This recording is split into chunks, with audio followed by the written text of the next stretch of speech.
to the Friends of the Cabildo member lecture series. If this is your first time, welcome. And if this is you're a repeat person, we're glad to have you back. And if this is your first time, just know that this is free for all members. And so you can become a member for as low as $40. And we have tons of programming throughout the year. Most years we have live concerts and nice films, and as well as lectures like this, symposiums, stuff like that. So we think you get a lot out of it if you become a member. But tonight, let me mention one other thing. One other thing is our next two member lectures are right now April 20th and April 27th.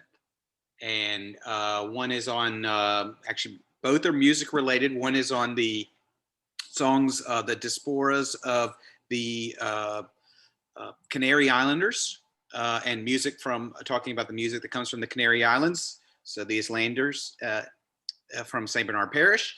And then the 27th is on Louis Moreau Gottschalk. So I hope you will join us for those. Tonight, our lecture is going to be on Harold Batiste. Our presenter is Dave Thomas. Dave kicked off the member lecture series talking about Earl Palmer. So it was a great talk that night. So I'm expecting, as always, a great talk again. Dave is a longtime member of the Friends, tour guide. He's a musician, he's a drummer, and he's also run our training for all of the Ken Burns jazz tours we've done the last couple of years. Hello, Karen, how are you? And so we have, so Dave is very well versed on this, but he wanted to find an area that he thought was interesting to him and he wanted to explore more. So with that, we're going to talk about Harold Batiste and welcome Dave Thomas. Thank you so much, Dave. Thank you. Let's go ahead and start the screen sharing. Let me see. Is that right? Okay, so everybody should see a slide with a big headshot of Harold to the right. Yep, we see it. All right, perfect. So we're going to talk about Harold for, hopefully just shy of an hour. And I called this "Yeah, but does it sound good?" because I crossed paths with Harold as part of the UNO Jazz Performance Program. I was participating in it from the late 90s to the early 2000s. And one of the most impressive things about Harold was this was kind of his mantra.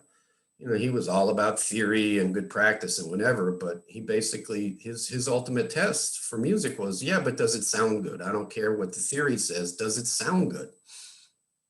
And so that was a philosophy that permeated almost everything he did. And I call this part of the Can't Get No Respect music series because Harold is one of the musicians to me who's underappreciated. It's not that he's not completely unappreciated, but to me, he was involved in so much stuff, and he was not necessarily as a front man, but he was part of the fabric that held a lot of music together. And those people generally, I think, are underappreciated. And Harold is one of those people that I wanted to shine more of a light on. I would describe him as a New Orleans raised musician, educator, mentor, and an entrepreneur. And so the reason we're talking about him, I'd like to get right to the punchline. This is what I think his legacy is. And I sort of ranked it more or less in the order that I think the significance is. He documented the modern jazz scene in New Orleans in the early 1960s, substantially, if not completely, through these AFO recordings he did.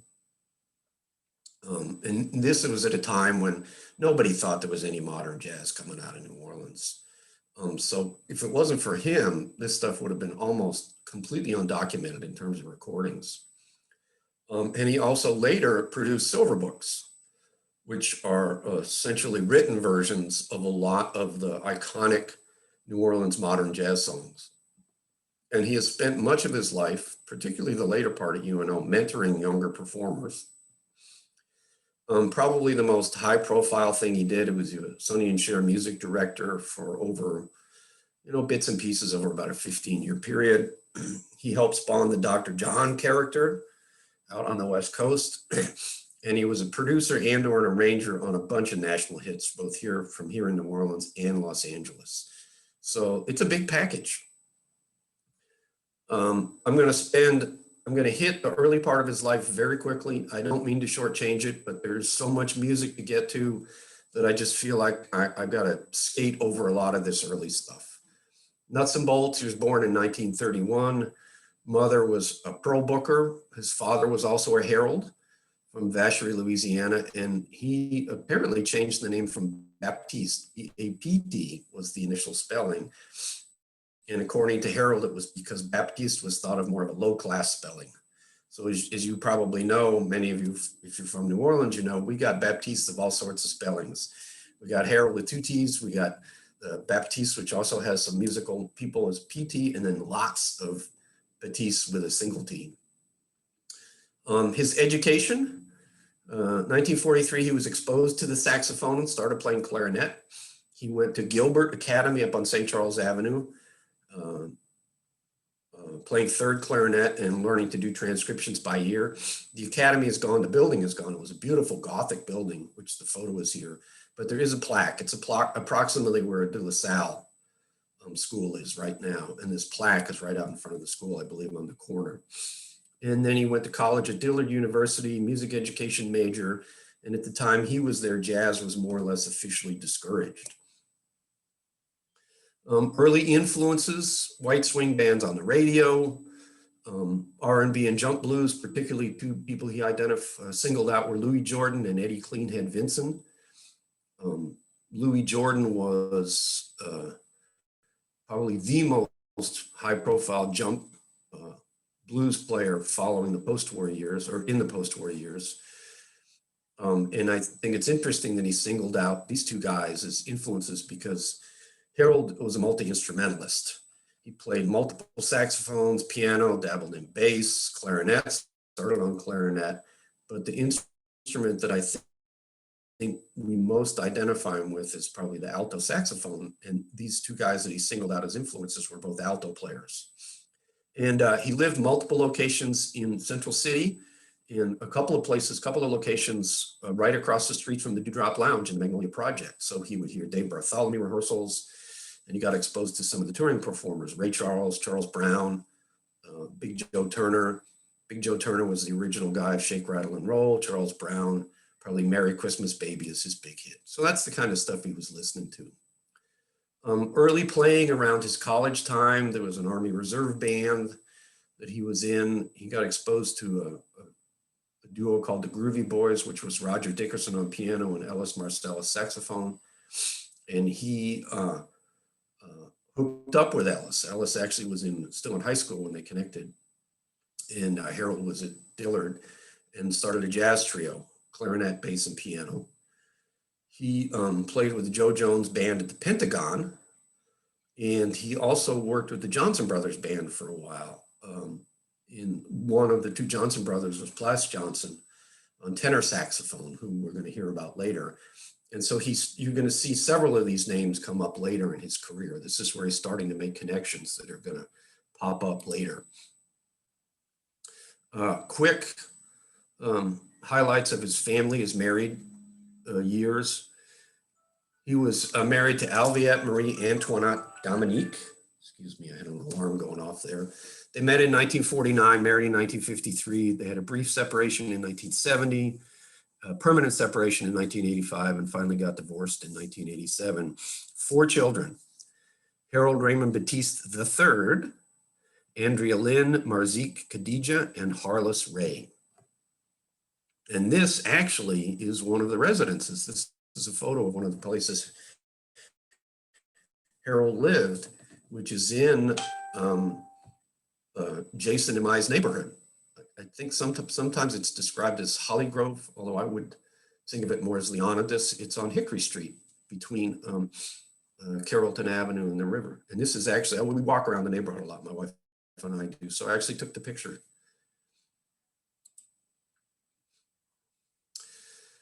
So after Dillard, he has a couple of teaching experiences, both of which end kind of badly. He's teaching in DeRidder and Beauregard Parish for a couple of years. he's basically starting a band from scratch, and he's getting experience writing music for school concerts. And he has a bad ending with the Jim Crow experience. He goes before the white school board with his principal, and they're asking for money for band uniforms and instruments, I think. And they're basically treated appallingly. The school board members complain that, oh, you're always coming back here asking for money. And so he basically gave up on DeRitter because of this Jim Crow experience, and then had a similar experience when he was teaching in New Orleans. At one point he was told when teaching his Black students not to bother to teaching them to read. They didn't really need to learn that stuff, reading music, of course. So the education experiences at this point were not really good. So he's gigging a little bit through this period, although education is his primary occupation. He's playing baritone sax with the Joe Jones Band, and he becomes part of this American jazz quintet with him on saxophone, tenor saxophone, Ed Blackwell on drums, Alvin Batiste on clarinet, and Richard Payne was the nominal bass player, although I think William Swanson was on most of the recordings, and Ellis Marsalis is the piano player. And they actually got some recordings done in 1956. So these are some of the early recordings of modern jazz, contemporary jazz in New Orleans. And among other things about the band, it's kind of interesting on the instrumentation that one of their frontline players is a clarinet player, Alvin Batiste. And you don't have a lot of clarinet players in modern jazz, particularly at that time or really at any time. So it's kind of a uniquely New Orleans spin on the music. And this is, they recorded several compositions of Harold's, and Carrie May is one of them. Check this out.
So that was Harold taking the solo there. The recordings to me sound a little primitive, not just the recording quality, but I think some of the musicians really haven't found themselves yet. Ed Blackwell in particular, I think is going to improve a whole lot more. But I think the horn players, Harold and Alvin, acquit themselves fairly well in the sessions. Around this time, he also starts exploring his Black identity. He's exposed to the Nation of Islam by a fellow who hung around the Dewdrop Inn. And in 1958, I think Umar Sharif actually gets him into the Nation of Islam. So theoretically, his name officially then becomes Harold X. Although Harold only partially embraced it, he specifically said he never bought into the whole white devil thing. But it was laying a foundation, I think, for an identity that he would explore off and on through his career, through his different projects. In particular, in the early 1970s, he really bonded with this book called African Genesis, a personal investigation into the animal origins and nature of man. And he actually started working on an album that he described as an African album with Sonny Bono. They never got it completed because of a creative difference between Sonny and Harold Batiste. Surprise, surprise. But apparently there are 4 tracks that they actually finished. He did wind up doing the theme for a documentary on Angela Davis, Portrait of a Revolutionary. So 1956, he's not working in education anymore. Ornette Coleman comes through New Orleans and then heads west. And so Ed Blackwell, Ellis, and Harold decide to go do a road trip out west to check it out. And they get there, and apparently the day they get there, they unpack their instruments, and they're playing in Ornette Coleman's apartment. And they eventually record some demos of his music. And Ed Blackwell would eventually go on to become Ornette Coleman's drummer. They're playing one night a week at a place that Harold described as a Mexican joint. And he gets hooked up with Specialty Records, specifically Bumps Blackwell and Art Roop, signed on as a New Orleans talent scout. And Bumps Blackwell is significant because he's the guy that was on the Little Richard sessions that really launched his career here in New Orleans. It was Specialty Records, and he was doing sessions at J&M Studios on Rampart Street when they recorded Tutti Frutti, and then at Cosmos various studios, all of the string of Little Richard hits. So that's who he connects up with. While he's there, he gets kind of drafted into his first Sam Cooke session. And essentially it's Specialty's first Sam Cooke session. It's in 1957, and they've picked out Summertime as the A side of the record. And they need a B side. So Harold gets designated to come up with a B side. There's a bunch of audition recordings or demo recordings that Sam Cooke had done just with him on a guitar. And Harold finds You Send Me and decides to pick that. So he works up an arrangement with these white voices. They're literally white background singers. So Art Roop comes in and hears the recordings, and he just totally loses it. He's kind of like, what are you doing?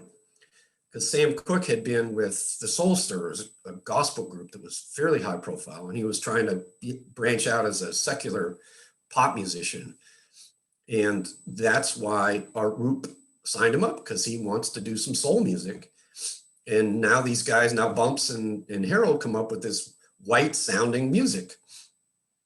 So as part of kind of checking out of the session, Art Roop doesn't want to pay for it. So the masters are given to Bumps Blackwell, and they're released on the King label. And we know what happened. They ship the records. The DJs are told, Summertime's the A side. That's what we want you to push. Well, they flip it over and they start listening to You Send Me. And of course, You Send Me takes it off and becomes the first big hit for Sam Cooke as Sam Cooke. So you got a hit single, you got to have a follow-up album.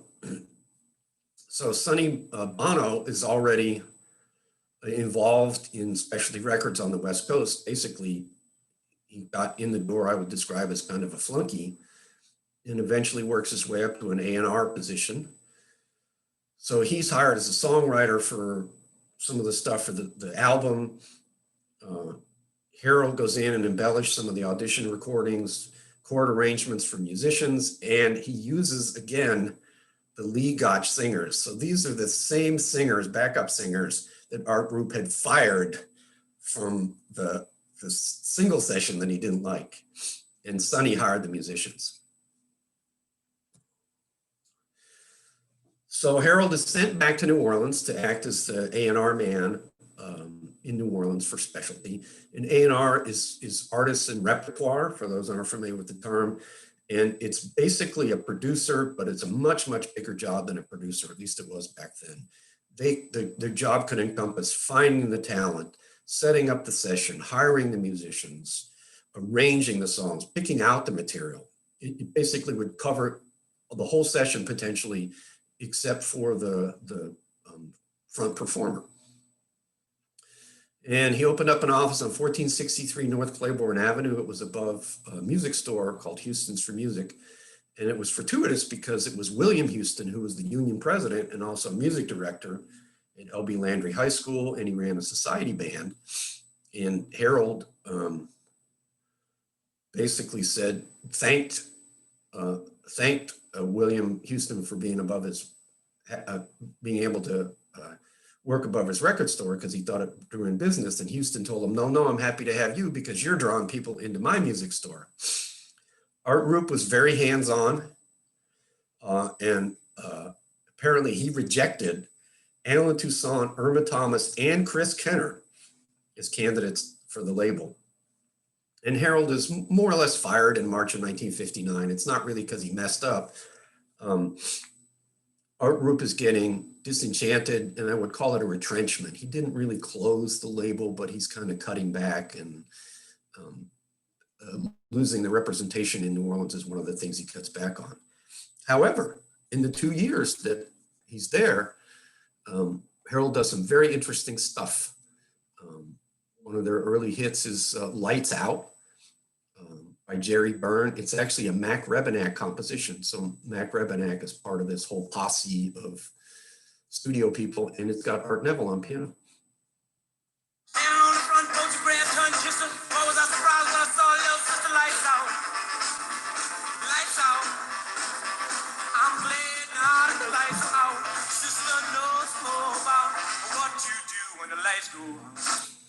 And they also recorded Chaduki Doo, which now we think of as an Art Neville classic, of course.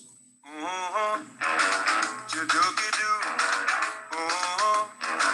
Chaduki Doo, I love you, yes indeed.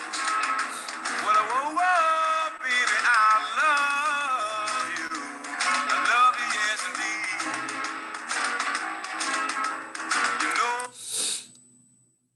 And they had some other artists on the label that didn't really have quite an impact. Roy Montrell, a guitar player, was one of the people that's going to figure later in some of the activities of Harold. There's also a session they do for Joe Jones. So this is the guy that Harold had worked with. And they put together a small band, and they cut a version of You Talk Too Much, which reached number 3 and number 9 on the 2 major charts.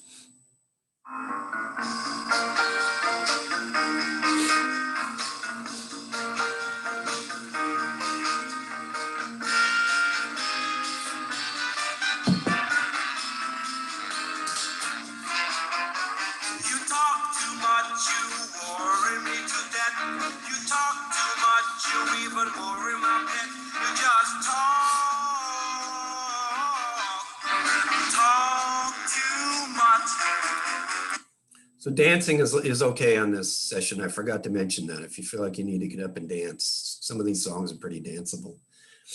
So they go on a station wagon promotion tour. They basically throw a bunch of merchandise in a station wagon and drive across the country, wind up in New York. And it gets a little sticky because at that time, they find out that Joe had not told them that there was a prior roulette recording. So there was a little bit of a sticky situation, but basically they finally worked it out so that the song got released simultaneously on Rick Records, which is what Harold had recorded it for, and on Roulette. While he was up there, he also did a New York session that had Leo Morris coming up from New Orleans as a drummer. And he would later be known as Idris Muhammad, who was a big presence in New York on the jazz scene and also in a lot of theater work. And apparently he made a big splash coming up from this session when all these session people in New York heard how the New Orleans drummers sound. So 1961, Harold realizes that basically a lot of these key musicians, session players specifically, are getting cut out of the lucrative side of the business. Sorry, this is not 1961. He realizes that everybody's going home with a check from a session, but he kind of does a quick math calculation that says, well, if we're getting paid royalties, even tiny royalties, the amount of money that we would make would dwarf what we're getting from these sessions. So he creates a label, which is, let me call it a music label. It's a very all-encompassing label that is owned by the musicians. The musicians that make up the collective own the label. And he said he founded it on Nguzu Saba principle, 7 principles of Kwanzaa.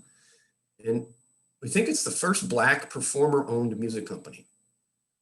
So there have been, much earlier, there have been record companies, for example, that were Black owned for Black performers and targeted to a Black market. And Black Swan was probably the most high profile of those, and that's back in 1920. But it didn't have the aspect of collective ownership, basically, that the musicians were owning the property. So they come into business at the end of May in 1961. They leverage free studio time from his job as a Rick Records A&R man, and recruit some of the cream of the New Orleans musicians to be part of it. Alan Toussaint was one of those people, although he had some contract conflicts, so he later became disassociated. But Roy Montrell, the guitar player we talked about, is one of them. Red Tyler, just a saxophone player that was on almost every stinking record that came out in New Orleans for a certain period, was there. And his main partner was Melvin Lasty, who was a cornet player and also the union rep for Local 496. So this is a period when we still had 2 unions in New Orleans that was segregated. 174 was the white union and 496 was the Black union, used to be on Claiborne Avenue. So they go into their first session on Cosmos and Governor Nichols. That's Cosmo up in the corner, and this is a more contemporary picture of the front of what had been the studios. Most of the musicians, not all of them, but most of them are members of AFO, All for One.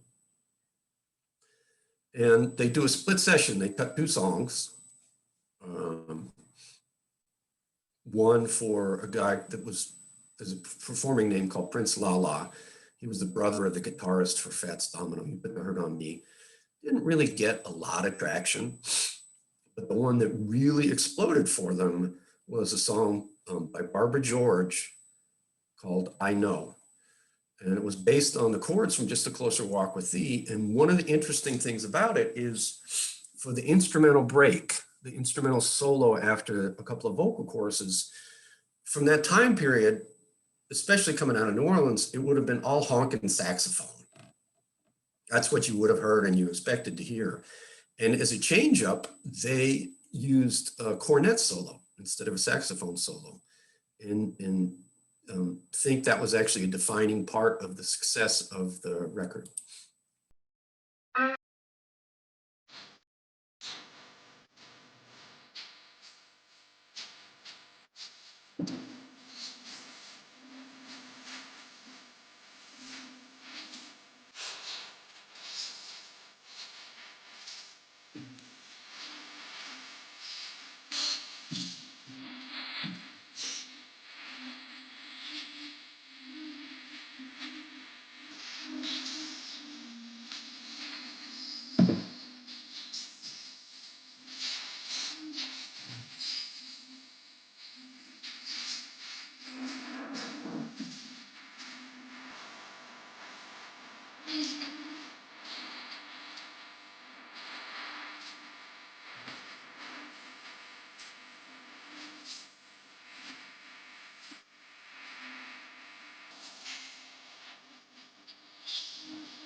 So that was the cornet solo I was talking about.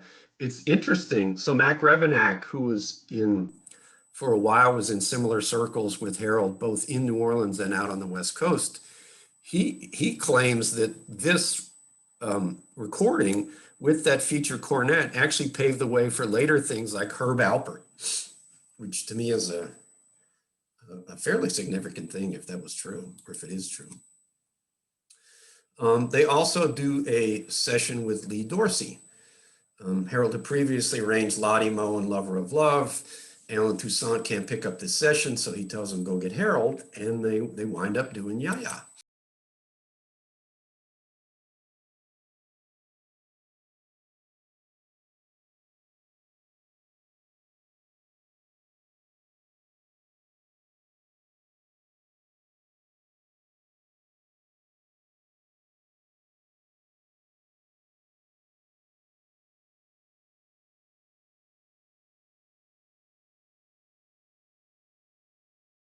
They had a lot of other artists they worked with, not really many of whom got a lot of traction. Some of the names that might look familiar would be James Booker, Mac Rebenak, and Ronnie Barron were Dritz and Dravey, Johnny Adams, and also the Ellis Marsalis Quartet, of course, is including the American Jazz Quintet too.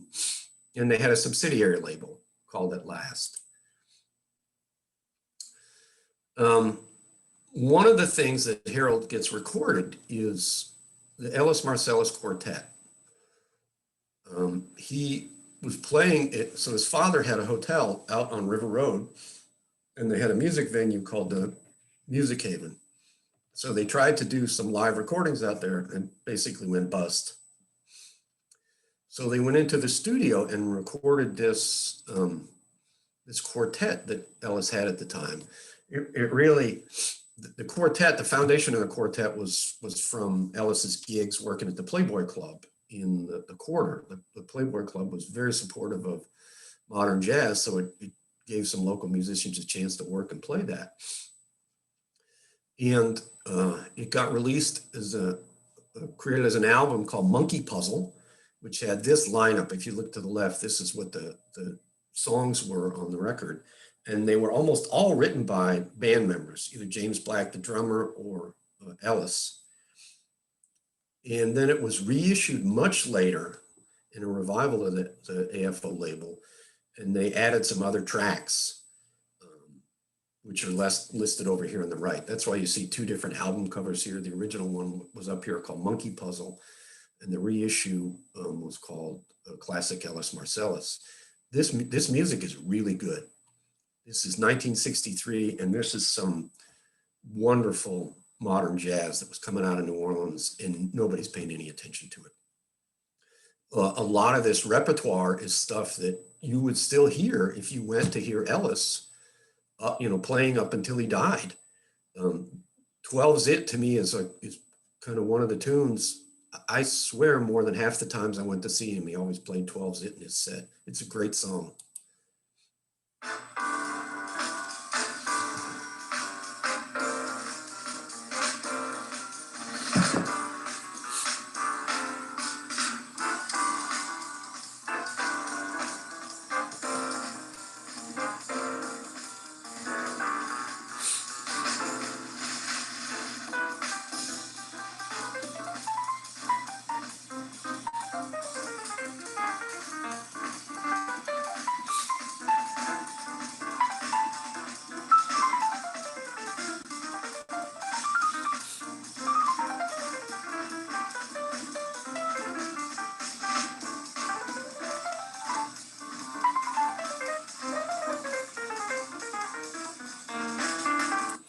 And of course was Ellis taking the solo.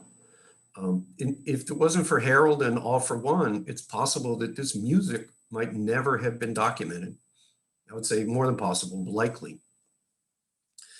So he had a flirtation with Los Angeles. 1963 in the summer, he decides to go back to Los Angeles. And essentially the whole AFO organization, specifically the executives, which is what they called the house band, all the owners of the co-op, decide to go out to Los Angeles to attend a convention. And since they're staying out there, they basically shut down the AFO operation in New Orleans, which means they're shutting down AFO. And they're getting into various kinds of work out there. Harold winds up making a chart of Lipstick Traces for the OJs, which becomes their first hit. It's a kind of a lesser hit, but I love this because it's basically the Benny Smellman arrangement, if you're familiar with that. So I think of the OJs as one of these 70s disco bands, big hair. This is what they look like. This is a picture of the OJs at the time that Harold was working for this. And then they get plugged back into Sam Cooke. Sam Cooke is very, very supportive of this AFO business model. He's essentially doing the same thing with the company he called SAR. So the artists can own their creative material. So the AFO people open up a space called Soul Station Number 1, and it's kind of a general business center, but it specifically includes a rehearsal space. So the SAR artists, before they're recording, they come in and use this rehearsal space. It's Soul Station Number 1. And it's actually the AFO executives playing on Sam Cooke's version of Tennessee Waltz. We all know Tennessee Waltz, right? I was dancing with my darling. Well, that's not Sam Cooke's version. In fact, it's not even a waltz.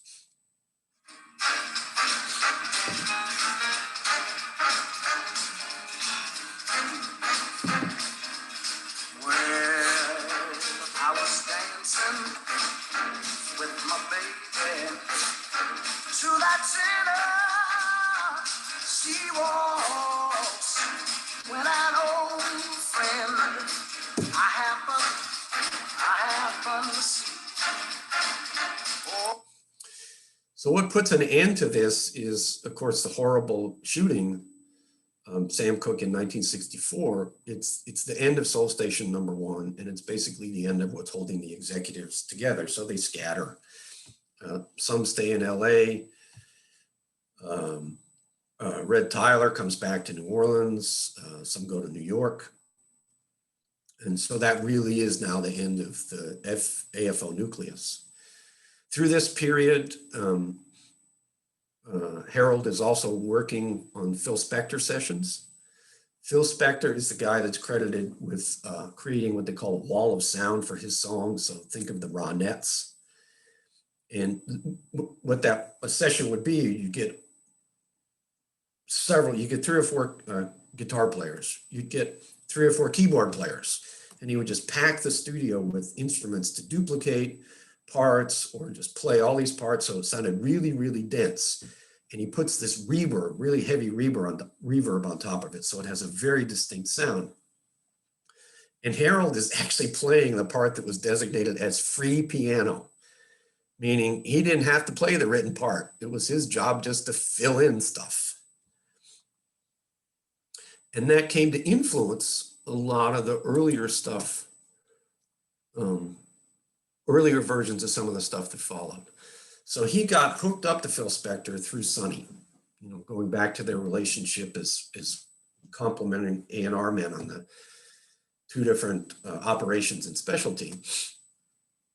And so Sonny shows up at the Soul Station with his girlfriend, who's a singer, and he wants them to start working on a career as a couple, as a duo.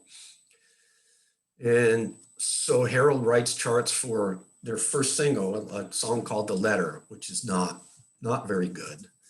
It's released under the name of Caesar and Cleo because Cleopatra, the movie, was out at that time with Richard Burton and Elizabeth Taylor. And so Sonny Bono, who thinks he's a business genius, is going to leverage the movie fame. Then he comes with a song called I Got You, Babe. And he brings it in kind of a waltz feel. And a waltz is kind of clunky, especially for pop music. It's, if you think of the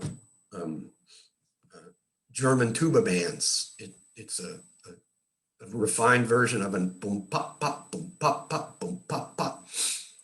Well, Harold takes that same rhythmic that time in 3, and converts it into 6/8, which is just 2 3s, and puts backbeats in there, and essentially makes this a song that's worth listening to. And so Mac Rebennack is, like I said, he's kind of going in these same circles. So he was involved in Phil Spector sessions and sees a lot of this stuff that Harold is working on and doing with Sonny and Cher. And he does not have, so one of the interesting things about Dr. John is he has an interesting way of describing things, and he really does not have much filter when he talks about them. So there's some great quotes from his biography, Under a Hoodoo Moon. And at the bottom, I picked out one. He says, Sonny seemed to know only 2 chords on the piano, so every song he wrote used the same 2 chords over and over. And Harold took these songs and heroically made them sound like real music. So this is how you get real music.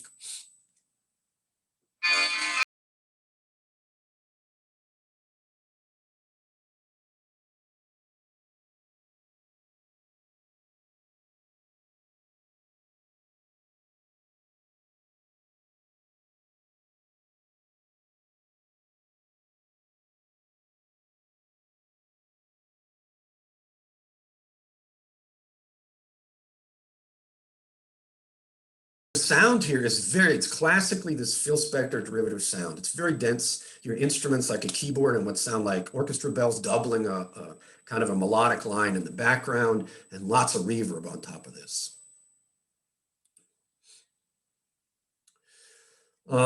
So he's continuing this relationship with him. There's a first album, there's a 4-month tour that he runs on as a music director. What Now My Love, Bang Bang, theme for Alfie. And again, Dr. John had a very laudatory interpretation of what Harold did for Bang Bang. He said one of the songs that Harold really did write was Cher's Bang Bang. I was at Sonny's garage one night and he was hammering out his usual 2 chords. You could hear the essence of a song in there somewhere, but it took Harold to make it happen. And he kind of sums it up by saying Harold was Sonny's producer, even if he didn't get credit. And you can hear that in this version of Bang Bang. It's very, very ornate. A lot of different influences.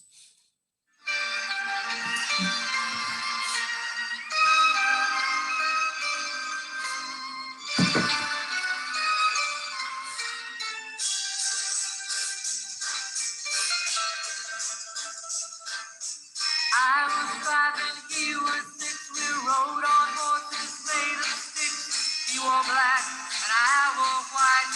He would always win me back. Bang, bang. He shut me down. Bang, bang. I hit the ground. Bang, bang. That awful sound. Bang, bang. My baby shut me down. So you can hear there's a lot there, all this percussion, strings. So it goes on. Sonny gets it in his head. He's going to make a movie called Good Times, which Harold scored. And this was a new experience for him. And he was really kind of proud of this.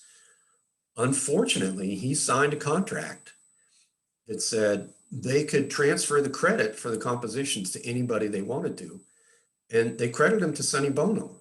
And he didn't write this stuff. This is just film scoring. And Harold's actually got lead sheets that show his name on the original scores, and then later versions of the scores that show Sonny Bono's name on it. There was more work. The Beat Goes On, European and US tours. They do a second album. There's a second film called Chastity, which is actually a mess. And finally, Harold gives up. He just splits with Sonny because of these contractual shenanigans. And he basically described the experience as kind of working on a plantation. Well, he does go back with them later, or at least off and on, maybe is a better way to say it. He does a 1970 tour with them that actually started at the Blue Room in New Orleans. They were here for 3 weeks, and as you can imagine, it didn't go over very well. It was the wrong market for them. They were kind of refined hippie version. That was their image. And the Blue Room, for sure back then, was this supper club. So it was just not a good thing. He did the so-called Playboy tour with them. They were touring on a Playboy jet, but he wasn't the music director. He just played organ, which he was very happy with. He liked essentially not being in charge of an operation that he really didn't appreciate. And they did, Sonny and Cher did a show called the Sonny and Cher Comedy Hour for a few years, and they tried to enlist Harold to do it, and he didn't do it. He turned him down because he just didn't really need the shenanigans. They were married at the time. They got divorced and tried separate careers, including separate TV shows, and they went flat. So they actually got back together again after they're divorced as the Sonny and Cher show that ran for 2 seasons. And Harold was the music director on that. He basically took care of all the music for this show. The other person that he was involved with very heavily around this time was Mac Rebennack, and specifically in the creation of this Dr. John character. So before 1967, specifically before the creation of this Gree album, there was no Dr. John. It was Mac Rebennack, Malcolm Rebennack, a studio guy from New Orleans. And Mac gets this vision of wanting to create this character, this swampy, voodoo-inspired character from New Orleans, or at least influenced by New Orleans. So they go in and record an album called Gree under the name of Dr. John the Night Tripper. And the irony in the project was that Mac did not perceive himself as a front man. He thought, I'm not a good singer. And, you know, I mean, he can get by, but he's probably not the best singer. Ronnie Barron, the guy that he'd been working with from back in New Orleans, was going to be the front man, but Ronnie pulled out as the front man at the last minute. They didn't want to cancel the project. So Mac steps up to become the Dr. John character. And this is literally where it's defined. You can hear it in this kind of title song, Ree Gumbo Ya Ya.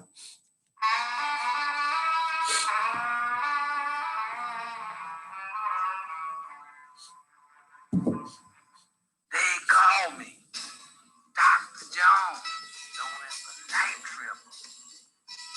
Got my satchel of degrees in my hand. Probably the most well-known cut from the album is this one, I Walk on Gilded Splinters. But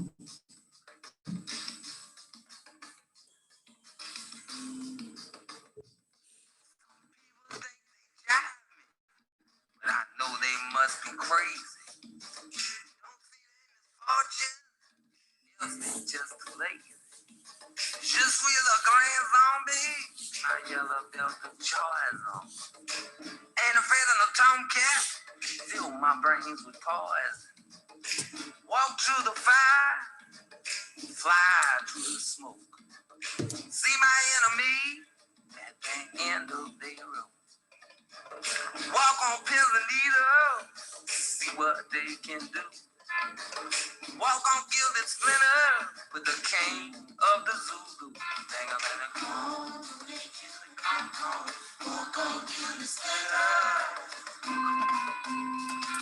So as you can hear, this is a really trippy album. And they recorded it for the Atlantic label. And Ahmet Erdogan, who's the head of the label, he basically comes to him and says, what do you expect me to do with this music? Because he has no idea how to market it. But they kind of release it, they just push it out the door, and it gets traction. It gets good press and is well received. I think the timing was good, and it's the late 60s when there's a lot of probably drug use going on, and pretty much probably everybody that put it on fired up a joint or maybe dropped some LSD. They got some nice critical acclaim, some of which singled out Harold. This one I think is particularly funny. No mashugana appurtenances can hide the outstanding arrangement by Dr. John's producer, Harold Batiste. They overshadow what they're supposed to accompany. And then this one is great too. It's this coupled with Dr. John's seemingly improvised, fascinatingly colorful vocal ramblings. And then it was arranged and produced to absolute perfection by Harold Batiste. So, sorry. Right away, they start on a follow-up album, which became Babylon. And this was actually a more ambitious album in terms of the music. And Dr. John, again, sums it up in Under a Hoodoo Moon. he talks about Grigori being perceived as a hip album, but the challenging music was actually on the Babylon album. And they're not only odd time signatures. So a common time signature for pop music would be 4/4, just meaning you count it in cycles of 4. So if you listen to most stuff that's on the radio, you can count along and go 1, 2, 3, 4, 1, 2, 3, 4, 1, 2, 3, 4. And you can't do that with a lot of the stuff on Babylon. And not only are they odd time signatures, they change in one song. And Barefoot Lady is a classic example of this. So I'm going to try to, I hope you can hear me. I'm going to try to count out some of the measures at spots as it plays.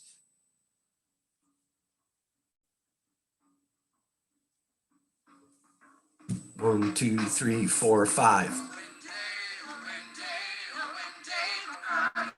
1, 2, 3, 4, 5, 6, 7, 8, 9, 10, 11. 1.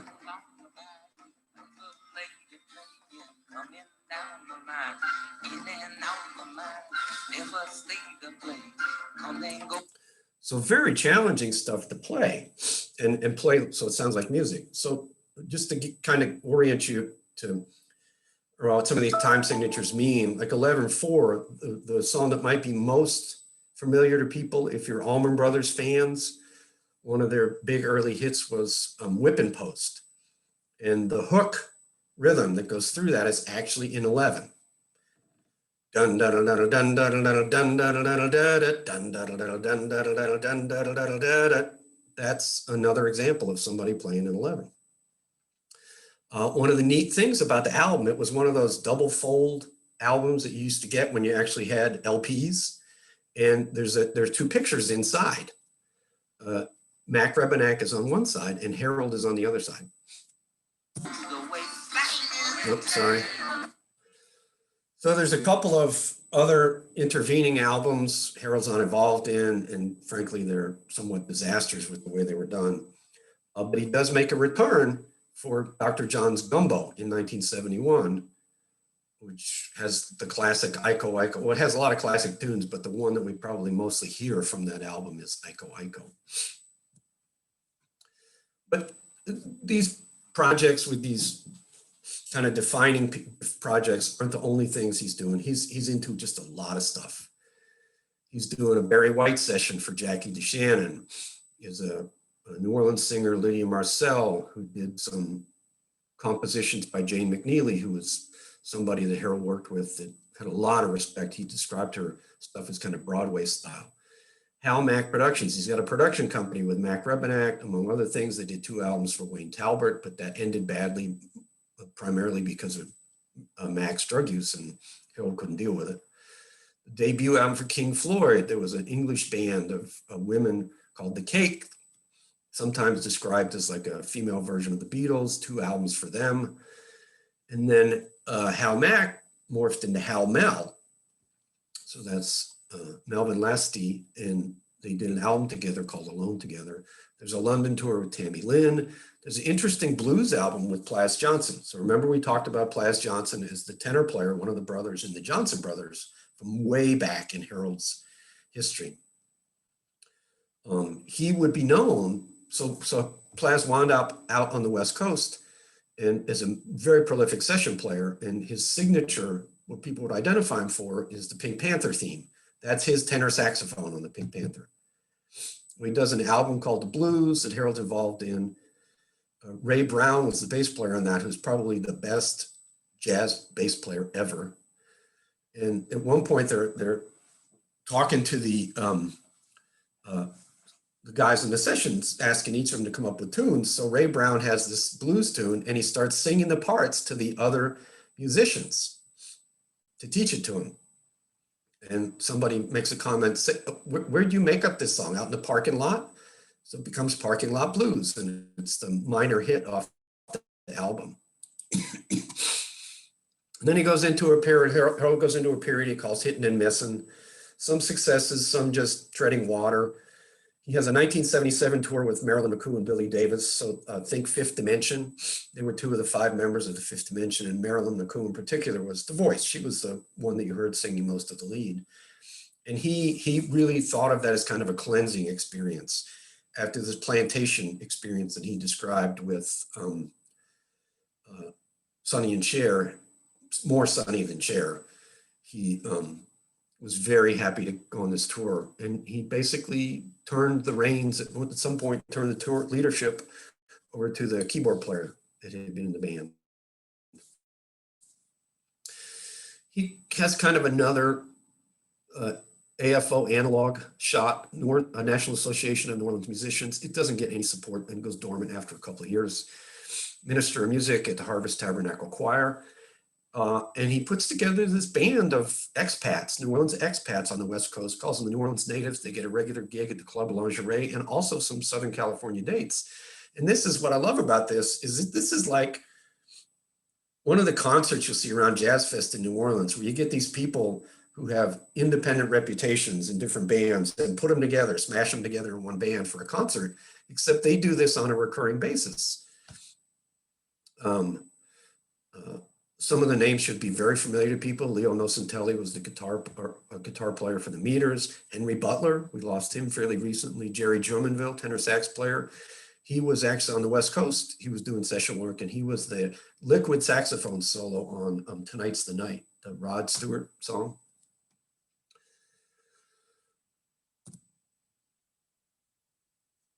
And he's also doing some teaching. In particular, he works up a program for the Los Angeles Trade Technical College that never gets used, but it lays a foundation for his approach when he becomes a part of UNO. And there's a tribute to Ed Blackwell in 1987 that actually has a reunion of the American Jazz Quintet, and they get all of the original players back. So in 1989, Ellis Marcellus gets recruited to create a jazz performance program at UNO, and he invites Harold to come back and be part of that with him. And so Harold, after not quite 30 years on the West Coast, actually comes back. And he stated his philosophy for the way he approached the curriculum was, I focused on ear use. Ear use involves playing notes and chords that are pleasing to the ears, with the optimum word being playing, which is associated with fun.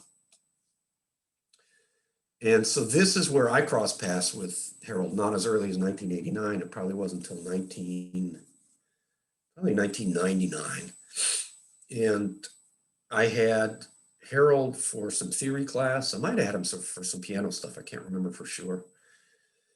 And one thing I remember very vividly in the theory class is he came in one day with a sheet of chords. So it's just a piece of paper with various chords written on staffs running down the sheet of paper. And he starts talking about them, and he asks the students about the chords. What do they think about these chords? And there's one chord that has a note in it that has a double flat, which is not wrong, but it's unusual. Because what happens when you flat a note, you drop it a half step, so it's between two notes in the scale. And when you double flat it, you drop it 2 half steps or a whole step, which means it just becomes the note below. So if it's a B and it's a B flat, and you do double flat, it just becomes an A. So most people, when they write out a chord or transcription, they write it as an A instead of a B double flat. And then there are some reasons why you might want to write it as a double flat, but hardly anybody does it. So he's got this chord, and he asks the students, he says, so what do you think of that? What do you think is going on with that? And so it's a relatively young class. I was in my early 40s when I was taking it, but I'm doing it with all these kids that are right after high school. So around 20, maybe late teens. And they start expounding on all these philosophical reasons as to why it could be used as a double flat. Like, oh, I think the chords are moving from here to here, so the composer is trying to indicate this, whatever, a bunch of explanations. And finally, the energy dies down, so it's quiet. And Harold, just in the middle of all this quiet, says, I think it's a mistake. And I thought it was classically Harold, because he's really saying, what does it sound like? Who cares about the theory? What does this stuff sound like?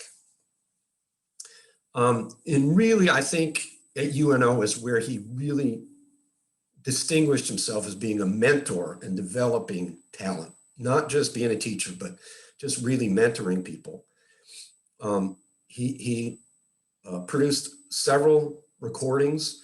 The earliest one was essentially it was a named comment under the name of one of the students, and had a bunch of other students as the players on the album. Well, one of the guys is Brian Blade. And if you've been paying attention to the Grammys recently, you would know that Brian Blade just got himself a Grammy for working with the Chick Corea Trio. Here's the album up here, and it's his third Grammy. So this is the kind of guy, this is the kind of mentorship that Harold is providing. He started off these series of albums. He starts with calling The Next Generation. With this, has this lineup of people on it. A lot of these names should be familiar to people, particularly as New Orleans music fans. Nicholas Payton may be the most high profile one. Nicholas has made a really strong name for himself as a kind of a nouveau New Orleans style. And then he got into this Miles Davis kind of bitches brew kind of style of music. And then Jesse McBride has really picked up the mantle on that. He was kind of a protege of Harold, and he really has kept this whole next generation thing going.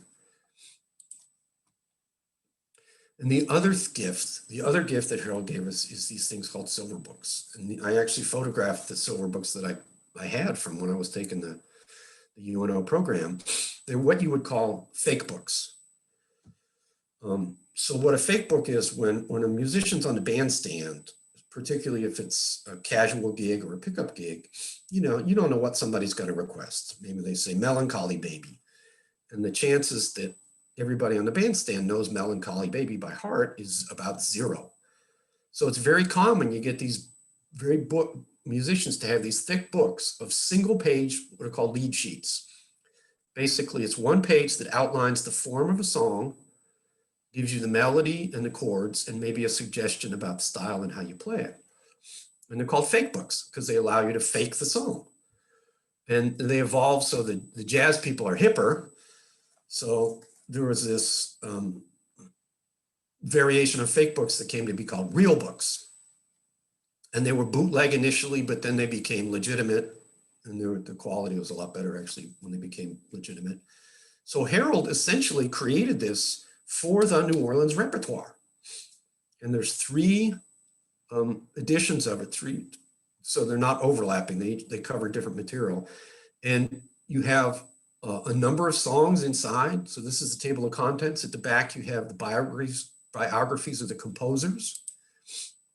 And for each of those songs, you get this kind of descriptive sheet that basically tells you what the essence of the song is, and then you get the lead sheet. Whoops. Sorry, I didn't mean to do that.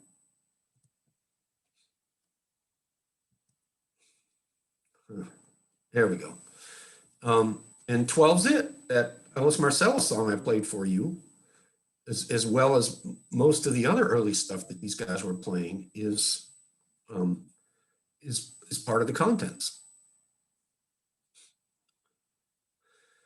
And then there was an AFO revival. It actually started as a revival of the label.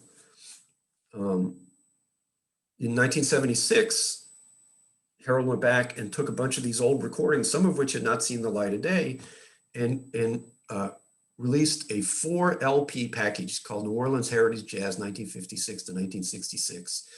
He pressed 1,000 copies of it. He didn't know how to price it, so he said, okay, $19.76, that was his price. Well, if you go on Amazon now and look up this, so this is vinyl, 4 LPs, there's a listing for a copy of this for $450. And then John Broven in 1991, he was a music scholar, I guess you'd call him, writer. He runs Ace Records in England, and he prevailed upon Harold to put together some compilation releases that covered more than jazz. They covered R&B and other stuff that AFO produced. And they came out as respectively Gumbo Stew, More Gumbo Stew, and Still Spicy Gumbo Stew. And that ultimately evolved into the AFO Foundation. which you can still find online now. And it produces music, but it's more of a support organization to keep the dream alive. And it even includes releases like The Sound of Harold's Horn, which is stuff that came out of his personal catalog of recordings. And we finally lost him in 2015. If you want to follow up and learn more about Harold, these are some of the things I would recommend. His autobiography, Unfinished Blues, that he did with Karen, who is on the session. Really happy to see Karen here. The website is a great source of information.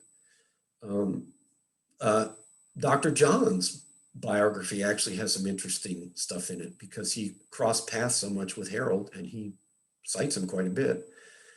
And there's some other stuff. David Kunian did a thesis that wasn't specifically on Harold, but it covered the modern jazz period and particularly the AFO period, which offers a lot of insight into that operation in that period. And there's some other stuff.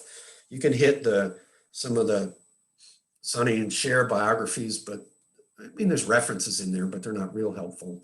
One of the things I found very interesting is, of course, in Harold's biography, Sonny and Cher are all over that, at least for a certain period.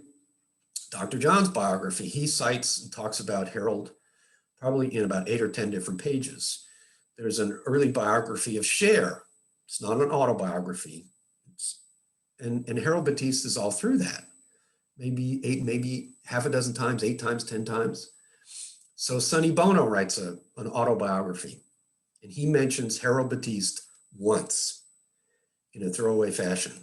And so I think that's just a manifestation of what Harold was talking about working for him. It really was like a plantation mentality. He saves Sonny's songs, and that's what he gets. He gets one citation in his autobiography. So thank you all for listening.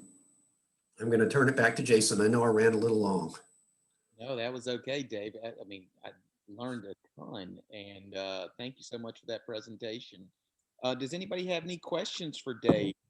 We have time for questions. If you do have questions, if you don't want to ask them yourselves, you can put them in the chat, and I can ask them of Dave. But does anybody have any questions? Hi, this is Karen. I'm curious. I think Harlis Batiste, Harold's son, is on. Are you on, Harlis? Yes, I am. Oh. Hey, Harley. Hi, Harlis. Can you respond to Dave's understanding of the spelling of your family name? Hi. Well, I'm fine with letting that know. You mean in terms of the origin, or what he had? The origin and the reference to Batiste, because Dr. Bat told me something different, so I want to have you clarify since you're his son. Oh well, I do know there was some. I only know from hearsay, but I do remember there being some discussion about it being derived from a different spelling of the 2 T's. Or 1 T was common, and the BAPT was also very common historically. But I don't really specifically. I don't remember the actual story. I know that you had done some more work on that, so. It wasn't anything that stood out to me as right. My understanding my understanding from Dr. Bad is that there was no P, Dave. That we discussed that. Oh, okay. There was no BAPTISTE in their family lineage, to my understanding. That's why I asked Harlis to speak to that. Also in your, and then I will turn it over to other people, the misspelling of Marzique's name.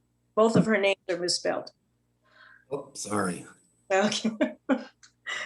And then I'll turn it over to people, and maybe someday we can have a private conversation about other things, but Sure. Yeah.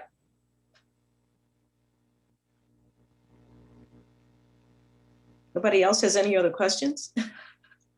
Yeah, I don't have a question, Dave. I do want to thank you for it. This is Janice Brown. I was Harold's personal assistant for a very long time prior to Katrina. And there were some things that you left out, but you probably didn't know, and other people need to know that Karen worked a very long time on Harold's memoir. So she knows him very intimately, just as much as I do. I mean, a very, very long time. But your attendees ought to know that Harold was not only pivotal in just not only in Sonny and Cher's careers, even though Cher may have mentioned Harold a bunch of times, she really wasn't that cooperative. Is that a good word, Karen? That's a good word. But he also trained other musical directors. The musical director for Natalie Cole that she had for years, Gail Dietrich, he literally mentored and trained her. And the musical director for Marilyn McCoo and Billy Davis, after he left them for the show, that musical director, I think is Daryl Austin. That person was mentored and trained by Harold too. So he touched the lives of a lot of musicians and literally trained them. LTD, the R&B group LTD, they literally lived in one of Harold's buildings. I mean, he touched the lives of a lot of musicians that are still alive today. And people just don't know it. He was a living and walking treasure, living right here on Esplanade Ridge. People didn't know it. But if anybody else wants to know more, you guys need to pick up Karen's book. I'm doing a shameless plug for Karen. So Okay. that's it, Dave. I didn't want to take up your time, but I want to thank you for spotlighting Mr. Bat. We loved him, and I really appreciate you doing this. Yeah. You're welcome. Yeah. And by the way, Dave, the OJs, a disco band? No, sir. They are a very beloved R&B band with incredible, 60 years in the rhythm and blues canon. They were not a disco band ever. I take umbrage with that. And then, we can discuss the other things about Harold specifically. Sure. A lot is left out. I know you speak of what you know, but it's just important for people to know the truth, because Harold decided to write his book because he read Mac's book and read Sonny's book, and he was highly insulted and infuriated at being diminished in the way that he was diminished. And so we, speaking of Harless and the other Batiste children and Janice, we and Jesse McBride as well, we always are trying to lift Harold up. He was a very modest man, but a very strong-willed man as well. And so this is a great tribute to him. But there are some things that are incorrect and that I disagree with. But it is appreciated that you brought his work and his legacy to a new audience. And I'll be happy to talk with you anytime. Sure.